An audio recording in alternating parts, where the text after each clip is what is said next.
uh, berapa karakter, berapa alamat aulia zahirnya? 9. Apa aja yang pertama? Jika dipandang mengingatkan kita kepada Allah. 1. Yang kedua, mereka punya sultanul haq. Maksudnya mereka di dalam dirinya itu ada kemandirian. Jadi kolbunya merajai dirinya, bukan dirinya yang kemudian dikuasai oleh junud-junudnya ini, ya. oleh emosinya, oleh segala macam. Dan mereka punya sultanul haq dan tidak ada yang bisa mengganggu itu. Nah, mereka ini tidak gampang dipengaruhi hatta oleh orang terdekat. Jadi kalau antum nggak beres, ini yang disebut beres sama dirinya sendiri. Ya, untuk masalah pemahaman, ya. Kalau masalah hal-hal yang lain belum tentu. Tapi untuk masalah pemahaman, keyakinan itu juga bisa. Bukan keras kepala, bukan. Ini bukan keras kepala, ini kemantapan pemahaman, kemantapan yakin. Jadi yakinnya sudah hakul yakin, bahkan di atas itu al-yakin kullu, tamamul yakin. Inilah mereka. Maka mereka berorasi, menggunakan redaksi dalam orasinya, dalam kalamnya, bukan untuk menyenangkan jamaah, tapi karena ingin mendapat ridha Allah Subhanahu wa Ta'ala. Ini mereka, ya. Mau 1000 juta orang di depan berpendapat beda sama dia akan tetap beda kalau memang keyakinannya sudah beres. Bedakan ini dengan keras kepala, ya. Ini ketenangan jiwa, kebeningan kolbu, bukan emosional. Bedakan orang keras kepala. Keras kepala nanti keluar adalah sibai, karakter buas, adanya pemisahan. Dia itu namanya keras kepala. Jadi beda karakter ini dengan orang-orang yang keras kepala. Orang keras kepala itu nanti keluarnya adalah kalam-kalam datang keluar semua. Jadi kalau antum melihat nih, saya misalnya, semoga nggak terjadi, atau ada orang udah mulai keluar kalam-kalam, kalbun, kirdun, jadi kalamnya itu, nah ini udah cukup, kurangi dulu ngomong, dengerin dia. Kenapa? Karena itu masuk sini, itu jadi karakter sama kita. Nar ente, nggak, hati-hati tuh kalau ada kalimat-kalimat begitu. Banyak kiai, ustadz, orator begitu, dan kita agak serem lah, ya. Mungkin saya dulu pernah begitu, saya minta ampun kepada Allah Subhanahu Wa Ta'ala. Nah, yang ketiga, firasah. Nah, firasahnya kuat. Firasah itu apa? Lintasan yang mau masuk ke kolbu, ketangkap sama dia. Antum kan dapat firasat, tapi nggak ketangkap. Nah, dia bisa nangkep. Gimana nangkepnya? Nah, hanya bimbingan Allah kepada mereka. Apa kata Nabi?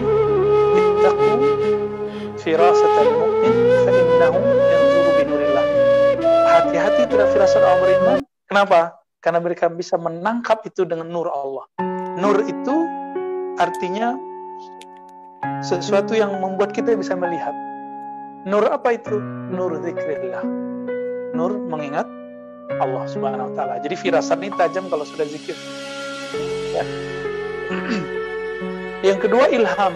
Nah, kalau sudah firasatnya tajam, nanti nextnya apa? Dia punya ilham. Jadi kalau mursyid nggak punya ilham, dia harus ngaji lagi. Bedakan was-was sama ilham loh, ya. Was-was itu dari syaitan. Kalau nafsiyah kita, pikiran kita yang liar, namanya hawajis. Jika dari malaikat disebut dengan ilham, jika dari Allah disebut dengan khatir, warid, rabbani. Ada di kitab, sebenarnya ada di Mu'tazilah Sekandari, lalu sebagian ditulis oleh Imam Al-Qushairi. Jadi kalau dari Allah apa? Khatir, warid, rabbani. Lintasan yang datang dari sisi Allah Subhanahu Wa Ta'ala. Dan itu kalau jadi, dia kalau berkata apa, dia harus sama kayak kun. Kalau orang ngomong apa, itu jadi kun. Kalau kun gimana? Jadi nggak? Bukan kunnya kita. Apalagi di YouTube ada Abu Kun, kritikus. Nah, itu beda lagi tuh, ya. Cerdas. Cuma banyak orang tersinggung dengan dia, ya. Terus kalau bisikan itu muncul dari malaikat, ciri-cirinya apa? Habis wirid, habis istikharah, habis sholat hajat, terus antum minta isyarat kepada Allah. Yang pertama muncul biasanya itu khatir, warid, rabbani, biasanya. Ciri-cirinya pasti terjadi. Kalau nggak terjadi, berarti dia bukan khatir, warid, rabbani. Barangkali yang kedua, cepat sekali, ilham malaki. Atau pikir-pikir masa sih itu jelek gitu ya, namanya hawajis. Terus nolak lagi, halu nih kayaknya. Udah muncul lagi yang ketiga, was-was. Udah ma'asyaitan, kata ta'awuz lagi, zikir lagi, nanti dia bilang. Dulu Nabi, para sahabat, mereka latihan ini. Sekarang mana latihan itu? Antum cuma latihan gak jelas sekarang ya. Quran sibuk di makharij, Quran sibuk di mat, Quran sibuk di sanad, belajar hadis sibuk di sanad, sibuk di ijazahan. Ya bagus. Tapi istighol dengan ilmu zahir ini kemudian membuat kita menutup mata dari ilmu yang batin yang Nabi wariskan kepada ulama-ulama. Akhirnya apa? Kalau ada orang begitu kita merasa wah ini gila gitu. Halu kan. Khayali maksudnya. Ayal dia. Baik, lanjutnya apa? Ciri-ciri wali. Nah ini ketahuan nih kalau udah orang yang melawan dia meninggal. Dulu di tempat saya ada Syekh Mukhtar Al-Khalidi Al-Naqshbandi. Beliau Syafi'iyun, mufti dan usuli. Mentaksis sebuah ma'had madrasah tarbiyah Islamiyah di tempat saya, kelahiran saya. Ya. Beliau itu pernah diajak debat oleh seseorang khrij Timur Tengah juga. Beliau ngajinya di Mekah waktu haji, jadi balik gak lama ya, cuma haji aja. Tapi lebih khatam ngajinya di gurunya Syekh Abdul Wahid As-Salihi dan Syekh Muhammad Sa'ad. Ya, semuanya Khalidiyun. Syekh Mukhtar ini dianggap sesat oleh seorang syekh, saya nggak usah sebut namanya karena itu aib. Maka adalah muridnya mengajak, ayo buat aja debat terbuka. Si orang yang suka menyesatkan Syekh Mukhtar ini buat syarat, saya mau debat yang dengan syarat nanti kalau ente kalah, ente dan murid ente ikut saya, batalkan semua tarekat, tidak boleh ikut tarekat apa saja. Kata Syekh Mukhtar, bagus, saya terima. Maka berdebatlah mereka. Pendek cerita, debatnya panjang, tidak usah banyak-banyak. Kalahlah si yang penantang. Kata Syekh Mukhtar, ente nggak perlu ikut saya. Tanya aja dia. Tapi dia gengsi. Akhirnya bubar dan nggak ada hasilnya. Hasilnya begitu aja. Dia tidak berubah sekali. Dia tetap mengatakan Syekh Mukhtar sesat. Apa yang terjadi? Dihikayatkan oleh guru saya yang bertemu dua orang ini, Syekh Hasan Basri Jalil, ya, bahwa orang ini sebelum meninggalnya, karena dia menyakiti para wali-wali Allah, orang-orang ahli zikir, dia lari-lari keluar rumahnya, masuk pasar, keluar kampung, biduni libas, tanpa pakaian. Kita takut suul akibah itu terjadi, jangan sampai terjadi pada kita. Jadi sebanyak apapun dosa saya, dosa antum semua, jangan pernah sakiti kekasih Allah. Itu. Baik. Nah, kekasih Allah itu bukan yang dikatakan oleh jamaahnya kekasih. Kekasih Allah itu bahasa kitanya wali. La ya'riful wali illal wali. Hanya wali yang tahu. Kalau jamaah yang ngomong enggak tentu. Apalagi kalau jamaah yang angkat mursyid. Ya. Nah, itu mah walinya jamaah. Mursyidnya jamaah. Wali itu Allah yang angkat. Allahu waliyul mu'minin wal muttaqin. Ya. Allahu waliyul ladzina amanu. Allah lah yang menjadi wali orang-orang yang beriman. Ya. Terus, jadi apa ciri-cirinya? Orang yang nyakitin mereka, kalau dia meninggal duluan, dia meninggal su'ul khatimah. Tapi biasanya wali ini akan selalu datang untuk doain dia. Ini terjadi pada Imam Ibn Arabi, dikafirkan 7 kali setiap ba'da salat. Ketika orangnya meninggal, dia bacakan Fatihah 70.000, bukan, tahlil 70.000, disebut dengan zikir itaqah, man qalaha la khalal jannah, ya, yang baca ini kan masuk surga. Dihadiahkan, ya Allah, tolong 70.000 zikir ini engkau jadikan penebus kesalahan orang yang mengkafirkanku. Kenapa? Dia salah faham denganku. Dia ingin memurnikan agama, tapi yang terjadi dia mengeruhkan agama. Ada nggak wali begitu sekarang? Malah seneng, ya. Rivalnya mati, dia seneng. Dianggap, wah itu karena dia nyakitin saya, mati loh, gitu. Begitu sekarang. Tapi kalau wali, dia sedih, dia oh iya dia mati karena nyakitin saya, tapi saya sedih, kasihan juga sih, gitu. Ada perasaan kasihan yang minimal, dikirim Fatihah. Ya, dengan Fatihah itu insya Allah ini bekal jawaban lah nanti di Munkar Nakir itu Fitnatul Kubur. Baik. Yang ke-6-nya apa? Orang-orang ahlillah, pencinta Allah, pencinta para wali, ittifaqul alsinah bisana alaihim. Semua sepakat memujinya. Siapa? Wali-wali Allah. Jadi bukan jamaah, ingat, bukan pengikut. Misalnya nih, saya punya pengikut jutaan. Pengikut saya mengatakan saya wali. Ya, saya belum tentu wali. Sampai ada satu wali yang mengatakan itu Ar-Razi waliullah. Baru saya jadi benar walinya. Gitu. Ya, persaksian itu perlu. Antum syuhada'ullah fil ardh. Kalian adalah saksi Allah di bumi. Begitu di hadis Muslim.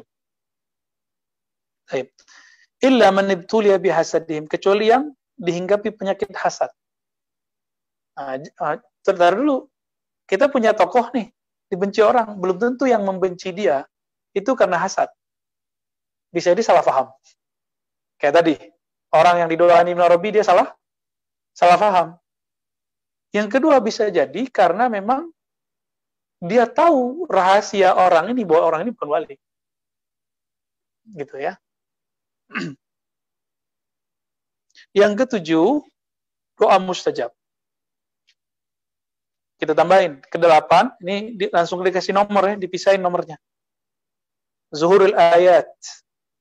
Allah munculkan ayat. Ayat itu artinya keramat. Bahasa Indonesianya keramat. Allah munculkan kadang-kadang keramat. Seperti melipat bumi, mecah badannya. Katanya masuk kamar, tahu-tahu di masjid ketemu. Jadi imam lagi. Ya. Dulu di Tanah Abang kan ada tuh seorang kiai, masih hidup. Tapi udah pindah, bukan di sono lagi. Saya nggak boleh sebut namanya, ntar antum cari dia. Marah dia sama saya nanti.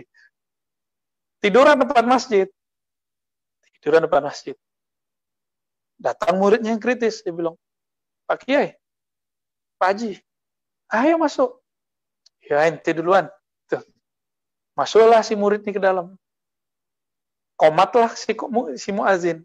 Yang maju siapa? Yang tidur di depan tadi. Loh kapan dia masuknya? Ini namanya mecah badan. Itu salah satu zuhuril ayat. Inilah yang terjadi pada Sayyidina Ya'qub.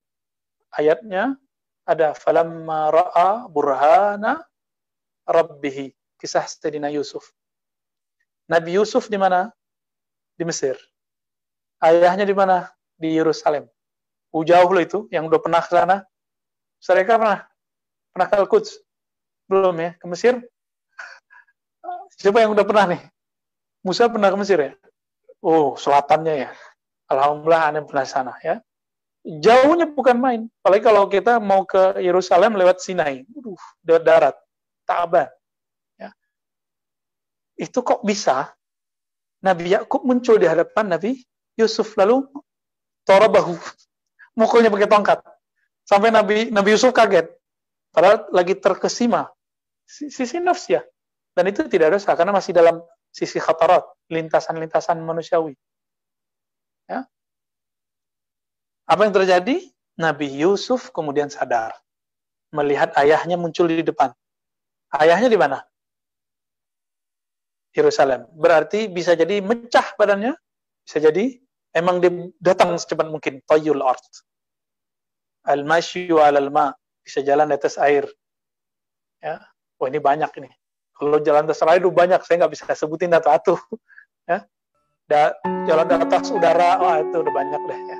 Saya nggak usah sebut. Mulai dari yang wali dulu sampai wali syaitan ada. Dan yang terakhir apa tuh?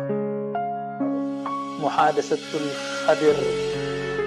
Jadi bisa berkoneksi dengan Nabi Allah Khidir. Gitu. Nah, ini yang paling inti, yang paling belakang ini. Karena Nabi Khidir itu simbol dari ilmu laduni. Ilmu laduni. Laduni artinya ilmu yang diperoleh tanpa wasithah, tanpa wasilah, langsung kepada hadirat Allah Subhanahu wa Ta'ala. Maka orang yang bisa berkoneksi kepada Sayyidina Khidir alaihi salatu wassalam, ruziqa bil ilmi laduni, diberi ilmu laduni, ya. Dan saya sudah sebutkan sebelumnya, al-muallif kitab ini Al-Hakim Tirmizi, kata Al-Attar dalam kitab tabaqatnya, mulazamah dengan Nabi Khidir 3 tahun setiap pada subuh. Pada subuh dia duduk, orang nggak ngelihat. Kalau ahli ma'rifat bisa lihat dia, bahwa dia lagi ketemu dengan Nabi, kadang zahir, kadang batin, kadang hilang, kadang kelihatan, kayak gitu lah.